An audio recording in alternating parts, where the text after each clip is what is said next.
Čia yra lynas kirtimas, o čia yra jaunolynų ugdymas. Čia šitoj vietoje mes vaikščiojom ir nieko nematėm. Čia buvo vien tik tais lazdynai, krūmai ir kažkur pasislėpę medžiai. Tai dabar atsidarė visas vaizdas, iššukavom mišką, dabar reikia tikėtis, kad šiemet nebus labai stipraus snygio, kuris su dideliu vėju, kuris gali išlenkti jaunus šitos medelius. Tai šiandien dieną tą ir skirsim apžiūrėti šitokiem vykdome mūsų kirtimam, ne pliniem, o būtent ugdomiesiam kirtimam. Jeigu juos taisyklingai ir gerai padarai, tada miške užauga gera, stambi mediena. Jeigu jų nedarai, niekas tenais ir neužaugs. Kaip pavyzdys, paskambino žmogus, klausia, mano kaimynas pardavinėja mišką, nori nusipirkti, giminės kažkokie ten niuansai visokie, kad išlaikyti ten senelių palikimą ar dar kažką. Ar ne per brangu? Ok, pasižiūri. Biški gal brangu, ką pasidaryk. Tada gali pasakyti, žinai, bet noriu nusipirkti mišką, nupirk man. Dar tokios paslaugos nedarom. Dar. Čia tik 3 metrus nuėjom. Eikit man apėdom, vaikeliai.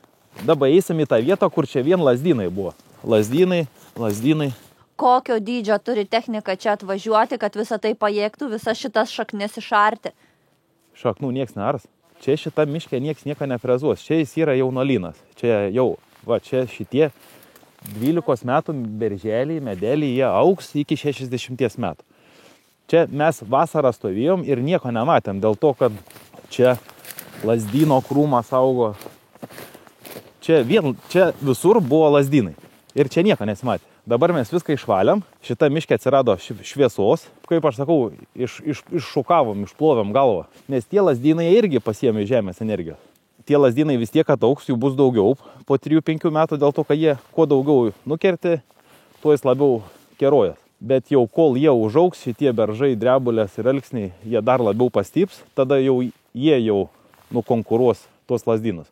Na, aišku, po dar 10 metų, jeigu atvažiuosim, tai mes tuos lazdynus vėl iškirsim, išvešim ir parduosim. Čia toks kaip biokuro auginimas gaunas. Naudos iš to daug nėra, bet vis tiek kažkokias pajamos.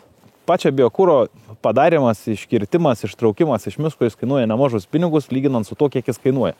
Pernai metais jis kainavo 2 brangiau negu šiemet, tai šiemet to daryti neapsimok, nebent nori susitvarkyti. Gražus beržynėlis auga. Prieš tai mes vasarą vaikščiom, čia nieko nematėm. Jeigu snigs su dideliu vėju, tai yra labai didelė tikimybė, kai jis tos beržus nuo viršūnės tiesiog nulenks. Jis jau gavo kažką. Ar vėjas jį nupūtė greičiausiai. Jis augs toliau, bet jis ir augs taip. Jis atgal nebeatsistatys. Bet jam tai netrukdo augti.